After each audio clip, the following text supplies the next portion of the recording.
दो चरण के मतदान हो चुके हैं। 190 सीटों पर देश की जनता ने मतदान कर दिया है। 7 मई तीसरा चरण यानी कि कल शाम होते होते 93 सीटों पर मतदान और हो जाएंगे। यानी कि कुल मिलाकर अगर देखें तो तकरीबन 270-280 सीटों पर मतदान की प्रक्रिया पूरी हो चुकी होगी कल शाम तक। और हम एक तरह से यह भी कह सकते हैं कि हम चुनाव के मध्य में होंगे। हालांकि 4 चरण और बचे होंगे, लेकिन चुनाव के मध्य में होंगे। आधी सीटों पर मतदान पड़ चुका होगा। इसके आधार पर अभी तक जो आंकड़े सामने आ रहे हैं उसने टीकाकारों की दुकान खोल दी है साहब। जितने राजनीतिक टीकाकार हैं जो अपने आप को एक्सपर्ट्स कहते हैं, पॉलिटिकल एक्सपर्ट्स, उन लोगों ने अपनी दुकान को एक नया अंजाम दे दिया है। उनकी दुकान पर थोड़ा पानी डालने का काम करना चाहता हूं। सबसे पहले कुछ आंकड़े।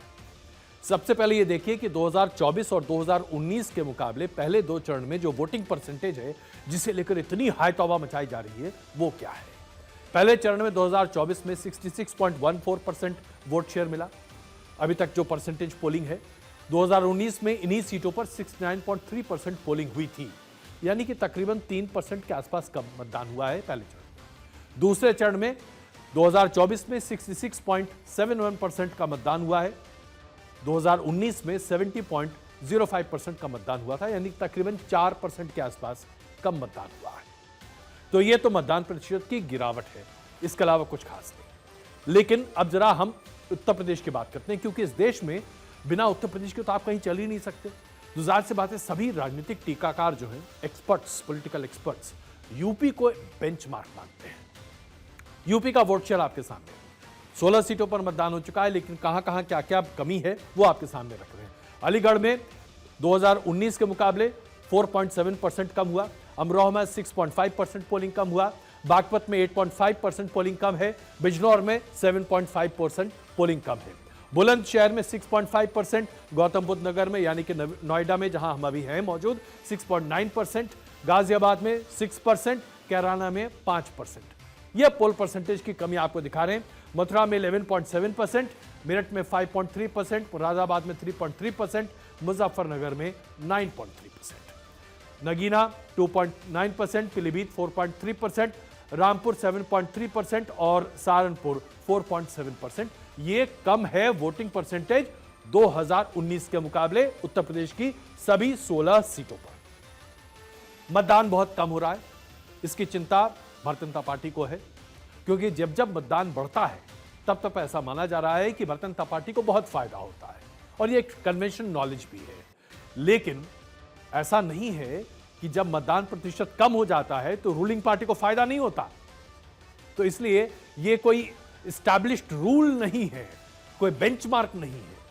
लेकिन जब नैरेटिव गढ़ने वाले लोग होते हैं, और खास करके जिनको नेगेटिव नैरेटिव गढ़ने का बड़ा शौक होता है, क्योंकि इसी से उनको सुर्खियां मिलती हैं, जनता जनार्दन के तथाकथित तौर पर उत्साह न दिखाए जाने का मुद्दा बनाकर वो अपनी बात सामने रख रहे हैं। अब सवाल क्या क्या है साहब? सबसे पहला सवाल, इस बार के चुनाव में कोई लहर नहीं है। यह बात आप सुनने को देख रहे होंगे, कोई लहर नहीं है साहब। ऐसी बात क्यों कही जा रही है, इसका पूरा एक्सप्लेनेशन आपके सामने रखूंगा। आधी से ज्यादा सीटों पर वोटिंग बाकी है और नेगेटिव नैरेटिव रखने की कोशिश जारी है। 2019 में क्या हुआ था, आइए अब आपके सामने रख देते हैं। 2019 में जब तीसरे दौर का मतदान शुरू हुआ था, उस वक्त भी यही बात सामने निकली थी।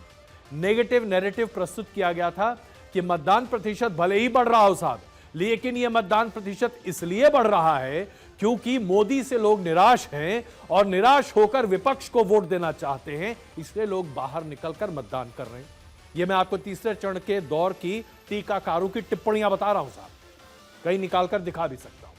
लेकिन हुआ क्या अंततः हुआ यह कि 303 सीटें भारतीय जनता पार्टी को मिली। और पूरे चुनाव में 2019 में कोई ये नहीं कह रहा था कि यह चुनाव मोदी के चेहरे पर लड़ा जा रहा है। कोई ये मानने को तैयार नहीं था कि मोदी लहर है। चुनाव के पहले कोई ये मानने को तैयार नहीं था कि इस पूरे चुनाव पर पुलवामा के आतंकी हमले के प्रतिकार के तौर पर भारत ने जो पाकिस्तान में घुसकर कार्रवाई की थी उसकी वजह से एक लहर है। लेकिन जैसे ही चुनाव संपन्न हो गए और भारतीय जनता पार्टी को एक जबरदस्त बहुमत, प्रचंड बहुमत मिला, तो ये कहा गया कि मोदी लहर थी जी, सबसे लोकप्रिय प्रधानमंत्री हैं, 70% प्लस उनकी अप्रूवल रेटिंग है, और जी भारत ने अपना राष्ट्रवाद का मुद्दा सामने रखा, ऐसे में भारतीय जनता पार्टी ने इसे इनकैश कर दिया। आज की डेट में यही बात सामने रखी जा रही है। तीसरे चरण के मतदान से ठीक पहले आपने बीते हफ्ते 10 दिन में यही चर्चाएं चारों तरफ देखी होंगी कि इस बार कोई वेव नहीं है, इस बार कोई लहर नहीं है, किसी के चेहरे पर कुछ भी नहीं है।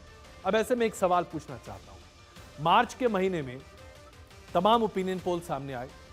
मार्च के महीने में ही हर कोई यह मान के चल रहा था कि 400 पार की बात हो रही थी, भारतीय जनता पार्टी के 370 नहीं आएंगे इसकी बात हो रही थी। कोई ये नहीं पूछ रहा था कि भारतीय जनता पार्टी 372 लाएगी कि नहीं। अगर मैं गलत कह रहा हूं तो बताइएगा। हर कोई ये कह रहा था कि भारतीय जनता पार्टी 370 नहीं लाएगी, यानी कि मान के चल रहे थे कि 300 तो आएगा ही। फिर अचानक क्या हो गया? ऐसा कुछ नहीं हुआ है अपार्ट फ्रॉम द फैक्ट कि मतदान प्रतिशत किन्हीं और कारणों से कम हुआ है।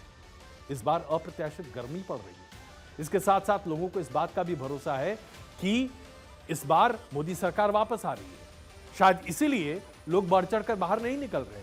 तभी तो भारतीय जनता पार्टी को मेहनत करनी पड़ रही है और लोगों से कहना पड़ रहा है, उनके कोर वोटर से कहना पड़ रहा है कि निकलिए और मतदान कीजिए। यानी कि वेव की बात जो लोग करते हैं वो चुनाव खत्म होने के बाद वेव होता है।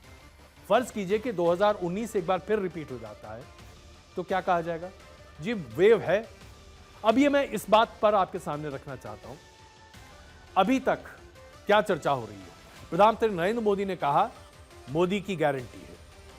लोग इस बार के चुनाव को मोदी के गारंटी के तौर पर देख रहे हैं। इसके साथ साथ कई मुद्दे ऐसे हैं जो विपक्ष ने सामने रखे। जैसे ही 400 पार का नारा दिया गया, विपक्ष ने कहा संविधान बदल देंगे, संविधान फाड़कर फेंक देंगे। प्रधानमंत्री नरेंद्र मोदी को कहना पड़ा और उन्होंने जवाब दिया और सामने रखा कि भाई संविधान इस देश का कोई नहीं बदल सकता। जातीय आधार पर आरक्षण की बात सामने रखी गई। प्रधानमंत्री नरेंद्र मोदी ने और उसके साथ साथ पूरे बीजेपी की श्रृंखला ने इस बात को सामने रखा कि आरक्षण को कोई हिला ही नहीं सकता। धर्म आधारित आरक्षण का मुद्दा बड़े पैमाने पर सामने है और उसके साथ साथ परिवारवाद, वंशवाद और विरासत टैक्स का मुद्दा, जो कि दूसरे फेज तक बहुत इंपॉर्टेंट था लेकिन इसके बाद अब गायब हो चुका है। यानी कि यह कहना चुनाव के बीच में कि कोई वेव नहीं है, यह एक नेगेटिव नैरेटिव को क्रिएट करने की बात है ताकि जो मतदाता आज रिलैक्स होकर घर पे बैठा है वो घर पर ही बैठा रहे। कोई नहीं जानता कि मतदाता किसे बाहर निकलकर वोट दे रहा है मतदाता के अलावा, लेकिन एक नैरेटिव को सामने रखने की पूरी कोशिश की जाती है और फिलहाल यह नैरेटिव अलग तरीके से गढ़ने की कोशिश की जा रही है।